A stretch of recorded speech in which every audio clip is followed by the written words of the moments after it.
Well, right. I can't remember the name of the man, but I think he was a European, possibly a German. But he did a study of the crop circles during the 80s and 1990s. And what he found was each year, like, there were more interesting, unique patterns, like in geometric combinations and relationships that had not existed the previous year. Like each, there were just new combinations and new developments that they were becoming more complex every year. Yeah, I think the crop circles are fascinating. I mean, just absolutely. I was chatting earlier today in the workshop at the library where we were, and someone asked me about crop circles, and I absolutely do not believe that these are all caused by the human circle makers, and I do think some of those circle makers are not on the level anyway. There's been a lot of suspicion that they've been paid off even by British intelligence. Yeah, I can see that. I can see that. But all you have to do is you look at the scientific studies that look at the nodes, like the knuckles of the wheat, that are blasted out. The only logical thing we can see is by localized high heat, which heats the vapor and goes through the node. And the fact is that these stalks, they're not pressed down by boards, they flop over like this. So how is that? And they're unbelievably complex. And some of them, they're enormous, and they're 30 minutes to go by in broad daylight, and boom, there they are. Now we've seen them being created. Somebody had some footage a couple years ago of two orbs doing it. I saw that on YouTube. I don't know if it was a fake one. I saw it on YouTube. I think it's fake. Well, there was a claim that it was fake. There was a claim that it was fake for years and years, but I don't know this definitively. But I recall hearing that there was a fresh analysis done of that, and because it's very easy for some video guy, no one checks his work to say, oh, it's fake. But that was a number of years ago, and I know that people took a fresh look at it, and if I'm not mistaken, I don't think that they agreed with that original conclusion. Wow, that's so cool to see. So I don't know though. But no, I think the circles are they're fascinating. It happened fast, right? 20 minutes. Yeah, and I don't believe those people who say that they're all. I had a conversation with an American crop circle expert, and I really like this guy. His name is Jeff Wilson. Smart young guy, and I just love what he does. He does American crop circles, which there's a lot of them in Ohio, Indiana, central part of the U.S. Quite a few. Quite a few. And there's a relationship of those to, at least he argues persuasively that there's a relationship to sacred sites, Native American sites, which basically have been obliterated by real estate development and whatnot, but we know that those sites are there. And he made a very good case that they are. But I was talking with him once about the UK crop circles, and his opinion, I was kind of shocked actually, but his opinion is that like nearly all of them are fake. And I said, are you really all? I mean, a lot of them, yes, but all? That's his opinion. But in his judgment, at least a third, or maybe more, of all American crop circles are genuine. And he goes on the basis of anomalies with the stalks themselves and so on. But I wasn't expert enough to argue with him about the UK circles, but I just thought that seems like a high number. Yeah, Canada has a lot in the interior where all the wheat fields are. Right. You get a lot of them in Are Saskatchewan. there any people doing detailed studies of the Canadian formations?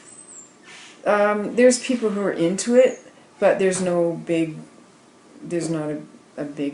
group of somebody studying them. There's just independent people who go out there, take pictures, and and they go up on the web. But I'm not aware of it. I don't think there is anybody. I tell you, I mean, I love this country so much now. I'd want to come back up, and if I could sweep floors for a living up here, maybe I'll do that, and I can do some circle research on the side. Well, you should check out John Hiller. It's pretty fun. With the dinosaurs, the one that glaciers missed. Oh, right. I heard about that. Oh, it's Well, I guess there's got some great pictures. Oh, no, thanks. I've got one right there. I was going to ask you about, okay, so what do you think overall with the government conspiracy for the cover-up of the spaceships and aliens? Like your Holy general... shit, that's just been my whole life for the last 20 years. Yeah, I know, that's why I'm asking you that question. Where do I start? I don't know. Well, that's just a broad concept. Idea. Let's start by levels. So level one is what we know we can prove without any argument. Level one is, this is like the boring part, but it's important. There is proof. Not proof that UFOs are ET, not proof that they're anything, but proof that the phenomenon is absolutely real, and that the U.S. government in particular has cared about this at a very, very profound level since the beginning, since the 1940s. And by proof, I'm saying declassified U.S. government documents. And to me, that constitutes proof. You take the top 10, the top 20, the top 50, the top 100 of those documents, and they don't hint, they don't suggest, they prove that the U.S. military and the CIA and all the other agencies were concerned, very concerned about UFOs. Why? Obvious. Because unknown objects that didn't look normal, that were disc-shaped, that didn't act normally, because they could loiter indefinitely and then take off or zigzag and do all these impossible things. We're invading sensitive airspace, nuclear installations that we're not supposed to have, and all of this. Los Alamos National Labs in the 1940s, Oak Ridge in the 1940s. Those are two key nuclear sites. They were constantly, repeatedly violated in their airspace by these unknown objects. The Hanford Nuclear Facility in the state of Washington, not far from here, in the early 50s, the scene of repeated UFOs. And this is stated in a document. There was one document that said objects round in form have been seen repeatedly.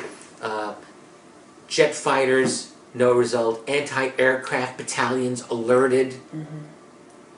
I mean, think about what people would have said had they known this at the time in 1950, if these documents had been available. You know? And, well, it's obvious that like Jim Marrs says, that the aliens, when we discovered nuclear, when we started making nuclear bombs, like Jim Marrs quotes, he's got my favorite quote there on the children have found the matches, right? So they're going to these nuclear missile sites and everything. So I have a question. Do you think, because I was saying that to somebody once, I was saying, they're going to all these nuclear and they shut them down sometimes and also, and my friend said, oh, well then we don't have to worry about a nuclear war going on because the aliens are going to take care of it for us. They won't let us. He says that facetiously, but the fact is this. So what do you think of that concept? You think they're going to keep us from blowing each other up, maybe? Well, I don't know. Nobody knows, but think about this. We've had nukes, we've had a nuclear standoff for over 50, 60 years, and we haven't had a nuclear war. So maybe that is the case, actually. You never know. But the fact is, if we're going to talk about cover-up, I just gave you only level one. That's the most superficial thing. What we know is that there's interest, there's concern. But relating to the nukes, that's a step further. These things, whatever they are, are concerned about the nukes. In my opinion, they actually very... It's not that they simply hang out over nuclear installations. They have disabled nuclear weaponry multiple times. Yeah, I know. Right? And in my newest book, which this will be my plug for my newest book, UFOs for the 21st Century Mind, but in that book I included an interview that I did with a man who was in the U.S. Navy in the Pacific Ocean in the early 1960s. And he was part of what was called Operation Dominic. Operation Dominic was this really bright idea, by the U.S. government to explode 36 nukes at the high or upper stratosphere off the coast of Hawaii from April to October 1962. 36 hydrogen bombs. 36. From 1945 to the end of the century, this world experienced over 2,000 nuclear detonations. Over 2,000. It's unbelievable.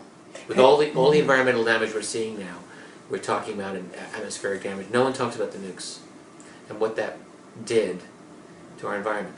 But anyway, the point is, during Operation Dominic, which was a very specific series of high-altitude hydrogen bomb explosions in the Pacific, this guy was part of some of that. And one thing he said to me is that every single time they were about to launch a nuke, there were bogeys in the sky, those UFOs, that would always disappear just before detonation. I spoke to another U.S. Navy guy who did a service in the Pacific in the 60s. So it affects them. He wasn't, probably. yes, he wasn't part of Dominic, but he also said they had bogeys all the time. Yes, what happens is these nukes give off powerful electromagnetic pulses. They're disruptive to the upper atmosphere, and they must be disruptive to anything that's out there. Yeah. So we got their attention. Yeah. And so yeah, I mean, they're definitely concerned with our nukes. But in terms of the cover-up, I mean, think of it this way. Just pretend that crash retrievals did occur. That somehow the U.S. military recovered technology that was exotic, that did not originate from the civilization. Just pretend it happened, because I think it did. And reverse engineered it, yeah. Yeah. So if that's the case, if you're the person in charge of national security, you're not going to tell the world. Yeah. You can't tell the world. They want to hoard the patents. Well, they want to hoard absolutely. Yeah. But also think of the public relations nightmare if you were to tell the world you have this stuff. Yeah, I suppose. You're going to be president of the U.S. and you're going to have to answer a lot of questions. You don't know how to answer them. Do we have anything to worry about these aliens? Are they friend or foe? You probably wouldn't know. And it's a no-win situation. And then then there's sharing the technology. Then there's the revolutionary nature of this technology. I mean, think about it. You know, a little 10-year-old kid looking at a flying saucer zipping through the sky knows that it's not running on gasoline. So implicit in the whole UFO phenomenon is what? A post-petroleum future. And what does that mean? We're in a whole total petroleum world here. Everything is oil. The entire global financial system is interconnected with oil. It's all oil power. And back then especially, oil was generating economic growth of 5% globally a year. I mean, it's great, man. You know, why rock the boat? They're making bucket loads of money. And they don't know how to monetize free energy. Whatever the energy source of these objects, if it's electrogravitic type system based on some other kind of exotic form of energy that we haven't mastered, but we would master if we had this secret out in the open. But what if you can't easily monetize it? Right. And what if they don't know how? So there's all of these unknown variables. And so then you have free energy for the people? That's great for us, probably. Not good for the control system. Right. I mean, literally, think about it. You could build your own little flying saucer and zip off to Burma, zip off to Germany. It might be a little hard to control national borders, among other things. Borders would become very porous, which I think would be kind of interesting. Maybe not such a bad thing.